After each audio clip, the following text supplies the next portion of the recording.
시청자 여러분 안녕하십니까. 3월 24일 녹화하는 용정호투 1부, 1, 2부 같이 합쳐서 하도록 하겠습니다. 원래도 수요일날 해야 되는데 미국에서 손님이 좀 오셔서 좀 늦었습니다. 그래서 금요일, 내일 토요일이기 때문에 제가 빨리빨리 하지 않으면 편집하는 사람들이 좀 애를 먹게 됐습니다. 지난주에 굉장히 일이 많았었는데 시간성 관계상 좀 요약해서 그렇게 보고 드리도록 하겠습니다. 우선 윤석열 대통령 방일이 있었습니다. 제가 지난주 수요일날 용정호투 녹화하고 나서 그 뒷날 바로 이어졌는데요. 징용 문제 해결했으니까 거기 가서 여러 가지 이야기를 나눠야 되는 건 당연합니다.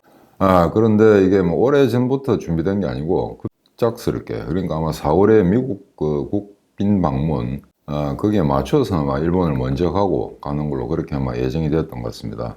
아니면 미국이 일본을 반드시 둘러보고 오라 라고 했는지도 모르죠. 그래서 이거는 국빈 방문은 아니고, 국빈 방문 스테이트 비지트를 하려면은 뭐 적어도 6개월 아니면 1년 정도 이상 걸립니다, 준비 기간이. 근데 이거는 이제 급작스럽게 된 거기 때문에 실무 방문이라고 하는데, 따라서 공동성명 같은 건 없었습니다. 그런데 뭐 그간에 이제 여러 가지 국제회의를 통해서 한미일 삼국이 이제 북한 문제, 그다음 중국 문제 이런 데 대해서 입장을 다 정리를 했기 때문에 지금 와서 새삼스럽게 다시 공동성명을 발표할 실익은 없었다, 그렇게 생각이 됩니다. 그래서 일단 윤석열 대통령 이제 12년 만에 정상하고 일본 정상하고 이렇게 지금 면담을 했었는데 참 좀 웃기죠. 자, 12년이라면 문재인 5년, 박근혜 5년, 그 이전에 이명박 때 만나고 한 번도 만나지 않았다는 이야기가 되거든요. 이게 좀 웃기는 이야기입니다. 어떻게 보면은 지금 미국 다음으로 중요한 나라가 일본인데 이 정상회담을 하지 않았다. 물론 뭐 만난 적은 있습니다. 잠깐 평창올림픽 때 아베가 와가지고 문재인하고 만난 적도 있죠. 하지만 그거는 단순한 미팅이었을 뿐이지 회담은 아니었습니다. 그래서 이것만 보더라도 그간에 뒤틀린 한일 관계를 이제 윤석열 정부가 좀 정리정돈을 한다 하는 그런 점에 대해서는 이제 대표님이 충분히 이제 인정을 했었고요. 그래서 윤석열이가 이번에 한 이야기 중에 제 나름대로 개인적으로 봤을 때 가장 이제 중요한 메시지는 뭐였느냐 하면은 한국의 국익과 일본의 국익은 제로섬 게임이 아니다. 공존할 수 있고 앞으로 나가야 된다. 그리고 북한의 위협, 중국과 러시아와 같은 권위주의 국가들에 쌓여있는 한국으로서는 당연히 자유세계라고 불리는 미국과 일본과의 관계를 돈독하게 해야 된다 하는 그 메시지는 대단히 중요한 겁니다. 그런데 조금 이제 들여다보면은 사실은 경제 문제에 있어서 일본과 한국은 경쟁 관계이지 상호 보완 관계는 아닙니다.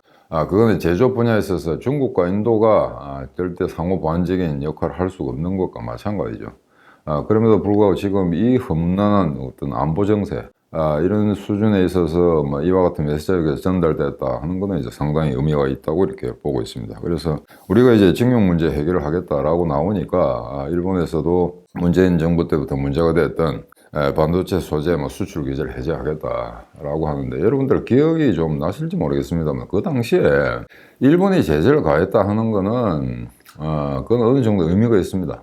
의미가 있는 게 북한과의 관계에서 가지고 이게 문재인 정부와 북한 간의 밀월 관계 또는 압력 관계 이런 거기 때문에 같은 우방으로서는 한국을 신뢰할 수가 없죠.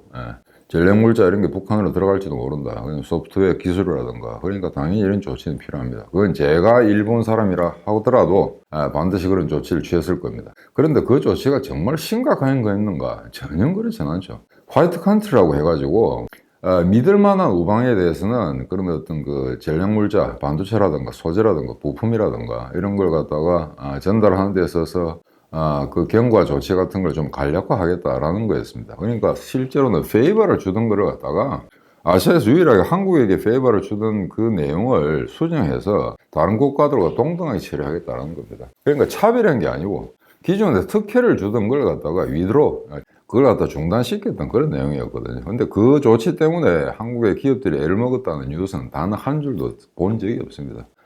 그걸 이제 좌파 정권들이 이제 반일 프레임, 그걸 가지고 이제 지속적으로 이용해 먹는 과정에서 그런 어떤 그 바게닝식 같은 게 하나 나왔다는 그런 이야기겠죠. 그래서 일단 그 수출 규제, 이거를 일단 일본으로서는 일단 선물을 줬다고 생각하는데, 이게 지금 방문하고 나서 한참 지났습니다만 여러분들 시내 가보면 곳곳에 이제 반일, 무슨 불력 외교, 그 다음에 윤석열을 이완용에 빗대는 이런 이야기까지 나오고 있습니다만, 아마 좌파들로서는 아마 재미날 겁니다. 잘 됐다. 요참에 꼬투리 하나 잡았다. 원래 걔들 대가리로는 이제 반미는 안 되니까 반일 정도 가지고 이렇게 뭔가 엮어내는 그거 외에는 다른 어떤 방법이 없습니다. 그러다 보니까 지금 궁지에 몰린 이재명 같은 경우도 이 건수를 갖다 철저히 이용하려고 할 거고, 그거야 뭐 불을 보듯 뻔한 이야기죠. 예. 예, 그래서 지금 그 외에 보면 이제 정경련하고 우리나라 정경련하고 이제 일본의 경단련, 이게 막 같은 레벨의 기관입니다. 대자본들의 모임이죠. 예, 그래서 미래 파트너십 기금을 조성하겠다. 그래서 각 단체가 10억씩 내서 뭔가 좀 출자를 해서 뭔가 공동 기금을 만들고, 거기에서 지금까지 뒤틀려진 좀 왜곡된 한일 관계, 통상 투자 이런 걸 좀 복원시키자, 이런 노력들이 지금 제기됐습니다. 그런데 이번에 방문 일정을 보면은 뭐 일본에서는 상당히 12년 만에 정상회담을 했다는 데 대해서 이제 높이 평가하고 있고, 그다음에 윤석열이 문제가 많이 있습니다만 지난번 문재인 정부 때와 비교해서는 뭐 엄청나게 좋아졌다. 그런 점에 대해서는 윤 정부가 갖고 있는 문제를 애써 감추고, 그다음에 지난 정권에 대비해서 윤석열의 어떤 지금의 어떤 진전된 모습, 한일 관계를 정상적으로 돌리려 하는 진전된 모습, 이런 데에 대해서 이제 상당히 높이 평가하는 게 지금 일본 대부분의 매체들의 보도 경향입니다. 그래서 그런 걸 염두에 주시면 좋겠고, 제가 이제 외교관으로서 뭐 지금은 이제 전직입니다만, 이번에 뭐 식사를 2번을 했거든요. 그게 조금 묘한데, 원래 한 번으로 끝냅니다. 한 번으로 끝냈는데, 일식 스타일의 뭐 스키야키 집인가 고깃집에 갔다 그다음에 또 2차로 갔거든요. 그래 이거 일본말로 이제 하시고라고 그러는데, 이런 경우는 정말 드뭅니다. 정상들끼리. 근데 뭐 2번째는 우리말로 2차 술 한 잔 더 걸치자라고 했던 것 같아요. 근데 옛날에 윤석열 대통령이 일본에 갔을 때 너무나 맛있게 먹었던 오므라이스 집에 갔는데, 거기서 오므라이스보다는 술을 좀 건하게 먹었던 것 같습니다. 그래서 일본에서도 이제 윤석열 대통령이 술 좋아한다는 거 아니까 일단 술 팍팍 먹이보자 라고 했는데, 2차 갔다가 나오면서 이제 두 사람도 얼굴이 좀 뻘개졌습니다. 둘 다 기시다도 꽤 술을 좀 마시는 걸로 알고 있는데, 그 일본 아나운서가 이야기를 하더만요. 기자들이 지금 두 사람 다 한술 한 것 같다. 양쪽 다 이제 얼굴이 좀 붉으스름하다, 이런 이제 표현을 했습니다. 그래서 둘 다 술 잘하는 사람들이 그 정도 얼굴이 뻘개졌다는 거는 주량이 꽤 나갔다는 그런 이야기겠죠. 그래서 아무튼 그런 것도 있었고, 그 다음에 이제 김건희 그쪽 기시다 부인하고 이제 만나서 따로 만나는 그런 것도 이제 사진에 포착이 됐습니다. 일본 과자, 화과자 같은 거, 그런 거 만드는 시연회 같은 거 같이 했던 모양입니다. 사실 우리가 지금 앙코빵이라든지 파리바게트에 팔고 있는 그런 빵들 같은 게 사실은 그게 일본식 제과입니다. 일본식. 서양 사람들 같은 경우는 빵 안에다 뭘 넣지를 않죠. 근데 일본 애들이 그 안에 이제 앙코라는 거, 소위 단팥이라는 걸 넣으면서 그게 이제 우리나라에 이제 흘러 들어와서 우리가 빵이라고 먹는데, 그게 사실은 이제 서양식 빵이 아니고 일본식 빵입니다. 그래서 화과자도 상당 부분이 우리나라에 들어와 있죠.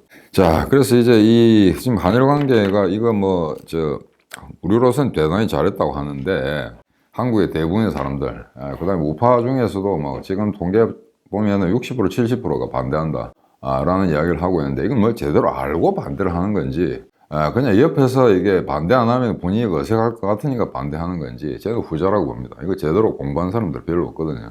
그래서 우리나라 이 좌파나 우파는 어떤 문제가 있냐면은, 어떤 민감한 문제가 발생했을 때 일단 반의를 하고 나면은 별로 잃을 게 없다. 그래서 그런 비겁하게 그런 뒤에다 숨는 거죠. 그러면 내가 반의라는데 뭘 하겠냐, 친일을 하겠다라고 하면 문제가 생기니까. 근데 여러분들 한번 생각해 보십시오. 옛날에 6.25때 한국을 도와준 미국에 대해서 지난 좌파 정권들이 뭐라고 했습니까? 반미하자 그랬죠. 근데 노무현이 뭐라고 했습니까? 야당에서 문제 삼으니까, 보수 언론에서 문제 삼으니까, 야, 반미면 어때? 라고 했잖아요. 그러면 윤석열 대통령도 그 정도의 가치는 있어야 된다고. 야, 친일이면 어때? 20세기 초의 친일하고 21세기 친일은 다른 겁니다. 지금은 그때 20세기에 만약에 친일했다면 그건 분명히 나라를 팔아먹은 놈들이죠. 근데 지금은 친중한 놈들이 나라를 팔아먹으려고 호시탐탐 북한하고 연계해서 여러 가지 계획들을 세우고 있는 거 아니겠습니까? 그러면 그 정도는 해야 된다, 이거죠. 만약에 윤석열이가, 야, 임마, 친일이면 어때? 라고 하면 또 한판 난리가 나겠죠. 근데 그걸 정면 돌파하면서 수습할 수 있는 능력이 있어야 된다는 겁니다. 그러면 그런 발언을 하고 난 다음에 저쪽에서 공세를 가해올 때 이쪽에서도 반격을 가하고 장인한 논리로 대처할 수 있는 그런 공부가 돼 있어야 되는데, 그런 공부가 돼 있을 것 같지는 않습니다. 그러니까 윤석열 대통령이 재임 중에 그래, 친일이면 어때? 라고는 절대 이야기 안 하는 거죠. 자, 그런데 국회의원들, 정치인들 어차피 표를 얻어먹고 사는 놈들입니다. 어쩔 도리가 없죠. 선거에서 이겨야 자기 뜻을 펼칠 수가 있으니까. 근데 최근에 이탈리아의 멜로니 여자 수상이 있죠. 그 사람이 우크라이나를 방문하고 나서 부차도 방문했습니다. 이 사람이 돌아와서 뭐라고 했냐면은 내가 서로 지지율을 떨어뜨린다 하더라도 우크라이나를 지속적으로 돕겠다라고 나온 겁니다. 예, 정치가 좀 되면 이 정도 배포가 있어야 되는 거죠. 설사 지지율이 떨어져서 나중에 특정 선거에 진다 하더라도 나는 계속 밀고 나가겠다는 거. 이런 의지가 중요한데, 역대 한국 대통령으로 봐서는 박정희 이후에는 이런 사람을 본 적이 없죠. 예. 자, 그 다음에 이제 이 비슷한 시기에 이제 시진핑이 러시아 방문을 했습니다. 푸틴을 만났는데, 뭐 오래전부터 예견된 일이긴 하나, 이거 나중에 기시다 총리의 우크라이나 방문하고 연계해서 제가 좀 설명을 드리겠습니다. 전 세계적으로 초미의 관심사였는데, 그 전에, 방문하기 전에 좀 웃기는 일이 벌어졌습니다. 아마 이것도 아마 서방 세계에서 엿먹으라고 한 것 같은데, 국제형사재판소에서 기소를 했습니다, 푸틴을. 거기 보면 가장 중요한 범죄가 전쟁이 발생했는데 우크라이나에 있는 어린이들, 아동들을 갖다가 수천 명, 수만 명을 갖다가 다른 지역으로 강제 이주시켰다. 이거는 뭐 철저하게 완벽하게 국제법 위반이기 때문에 이제 기소를 해버렸는데, 물론 러시아는 이 국제형사재판소의 조약에 들어간 국가가 아닙니다. 그러니까 법적인 효력은 없습니다만, 문제는 이렇게 되면은 형사재판소에 기소를 해버리면은, 자, 푸틴이 만약 어느 특정 국가에 가지 않습니까? 그러면 이 사람을 체포를 해야 됩니다. 그게 무려 123개국입니다, 전 세계에. 자, 이렇게 되면은 푸틴이 갈 만한 나라는 벨라루스밖에 없는 거죠. 이게 보면 이제 법적으로 굉장히 이제 문제가 생기는 게, 브릭스 같은 나라들, 남아공이라든 인도 같은 나라, 이런 나라하고 회의를 할 때 만약 그 나라 가게 되면은 이 나라들이 이제 형사재판소의 규약을 준수하는 국가들이기 때문에 일단 국경 안으로 푸틴이 들어오면은 푸틴을 잡아야 됩니다. 그래서 독일 법무부 장관 같은 경우에는 만약 푸틴이 독일로 들어오면은 체포하겠다라고 이야기했거든요. 그랬더니 러시아가 이제 발칵 뒤집어져가지고 메드베예프가 그럼 우리는 선전포고하겠다, 뭐 이런 식의 연포를 놓기도 했습니다. 그래서 이 시진핑이가 푸틴을 만나러 가기 전에 형사재판소가 이런 이제 발표를 했다는 거, 저놈을 기소했다라고 하는 거는 이제 상당한 정치적 의미가 있는 거죠. 그래서 이것도 아마 서구의 책략이 아닌가, 저는 뭐 그렇게 보고 있습니다.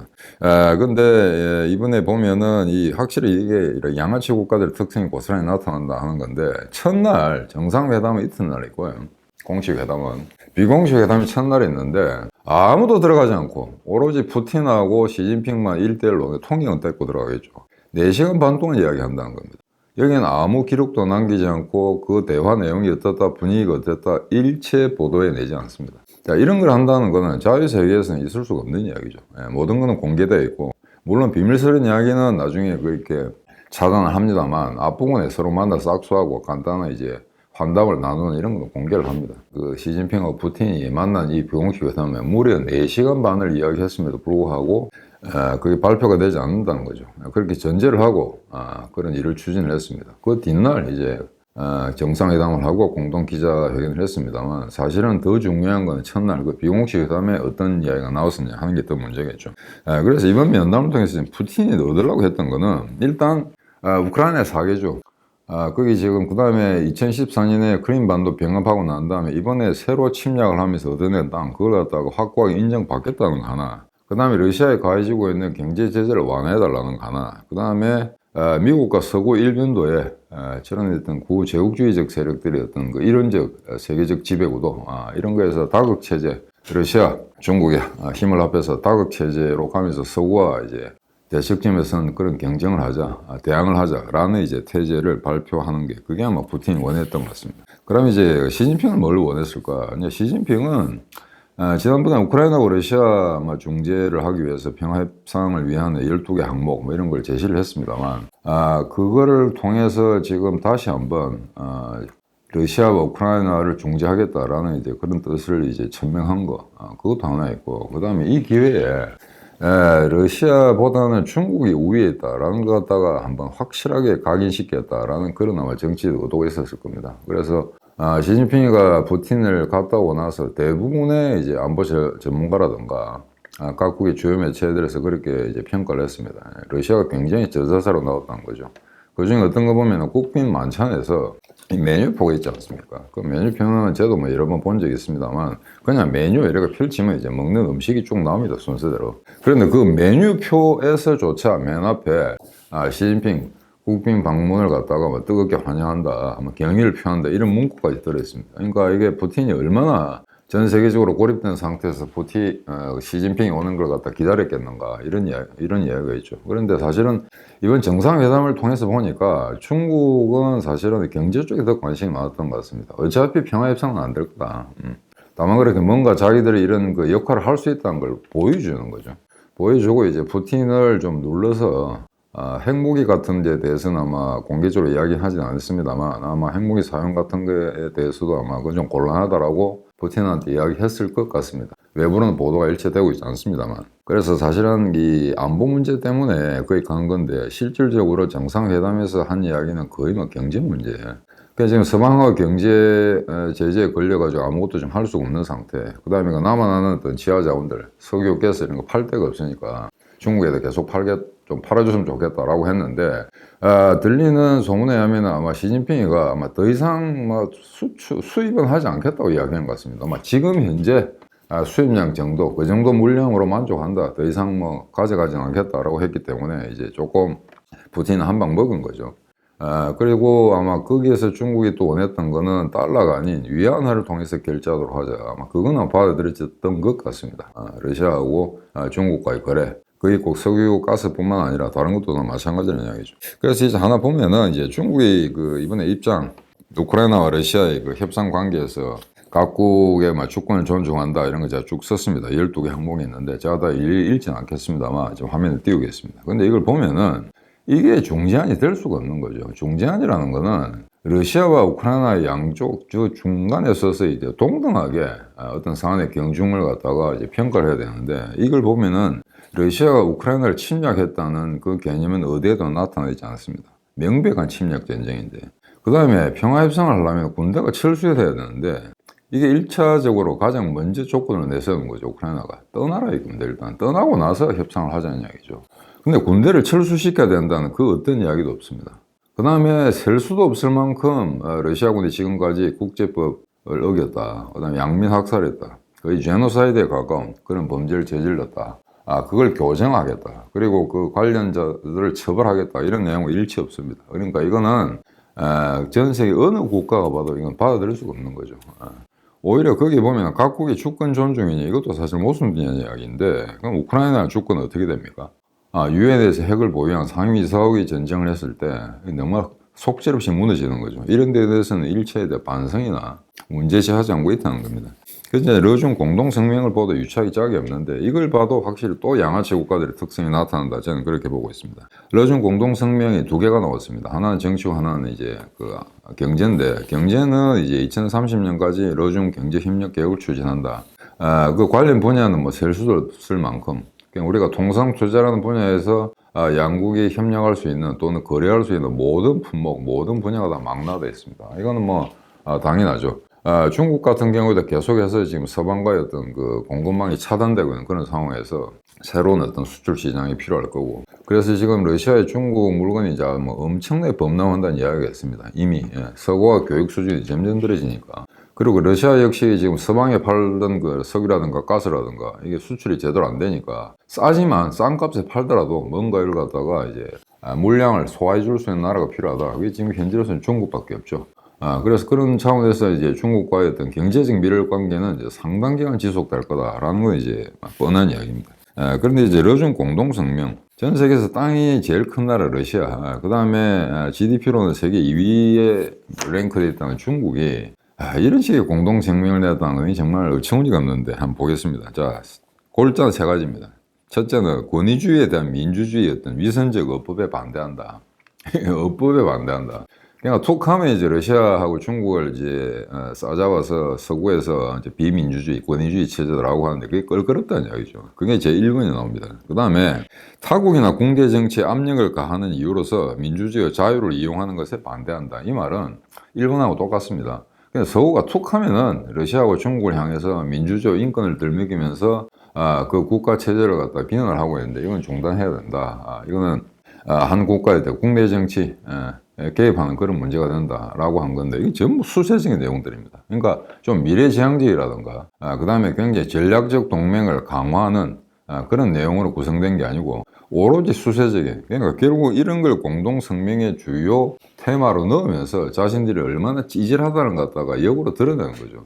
그런데 그걸 갖다 인식을 하지 못하고 이런 식의 문구로 만들었다? 이것만 봐도 중국과 러시아가 얼마나 좀 유치한 국가라는 걸 알 수가 있습니다. 만약에 이게 미국이나 일본, 프랑스, 독일 같으면 이런 식의 문장을 만들었을까요? 절대 그렇진 않죠. 항상 앞서 나갑니다. 전향적으로 그런 메시지를 전달하지 늘 수세적으로 우리가 당하고 있는 거예요. 그러니까 결국에는 이걸 공동성명에 넣었다는 거는 자기들의 민주주의와 인권에 민주주의와 자유에 대한 적이다. 그러니까 다시 한번 자기들 입을 통해서 스스로 시인하는 것밖에 되지는 않습니다. 그 다음에 더 웃기는 건 이겁니다. 유엔 안보리에서 승인되지 않은 일방적 제재에 반대한다. 웃기는 이야기죠. 자, 제재라는 건 어떤 주권국가도 할 수 있는 겁니다. 어떤 특정한 나라에 대해서. 그런데 그걸 반드시 유엔 안보리에서만 결정해야 된다고 한다면은, 자, 우크라이나를 러시아가 전쟁을 했다고 합시다. 자, 그러면은 러시아를 규탄을 해야 되는데, 제재를 가야 되는데, 비토권이 있기 때문에 안 한다는 거죠. 못 한다는 거죠. 그러니까 이것도 이제 말이 안 되니 극히 유치한. 그러니까 아마 이게 러중 공동성명하는데, 러시아와 중국에 있는 국민학교나 초등학교나 중학생한테 이번에 두 아저씨가 만나서 무슨 이야기 하면 좋겠냐 했을 때 했으면 좋겠다는 이야기, 그 세 가지를 적응밖에 되지 않는다. 그래서 이건 거의 뭐 코미디에 가까운, 제가 지금까지 이런 문서를 갖다가 수천 장, 뭐 수만 건 제가 봤습니다만, 다른 나라도 아니고 러시아와 중국이 이게 공동성명을 발표한다면서 이런 문구를 집어넣었다. 이건 정말 한심하게 짝이 없는 이야기인데, 이탈리아 마피아들도 이렇게는 하지 않죠. 그냥 정말 역시 이거는 우리가 가는 입장이 맞다. 이런 나라는 미래가 없다. 그냥 아무리 이 중국이라는 나라가 GDP가 올라가고 미국을 앞선다 하더라도 전 세계 사람들이 영어 놔두고 중국어 쓰겠습니까? 여러분들 말이 안 되죠. 미국의 할리우드보다 더 재미난 영어 만들 수 있겠습니까? 택도 없죠. 그럼 미국의 어떤 팝 시장, 영국의 팝 시장, 그거를 석권하는 중국의 아티스트들이 나올까요? 절대 안 나오죠. 자, 이것만 봐도 이제 얼마나 이 한심한 나라들이 이런 쇼를 했는가라는 걸 알 수 있는데, 자, 그 다음에는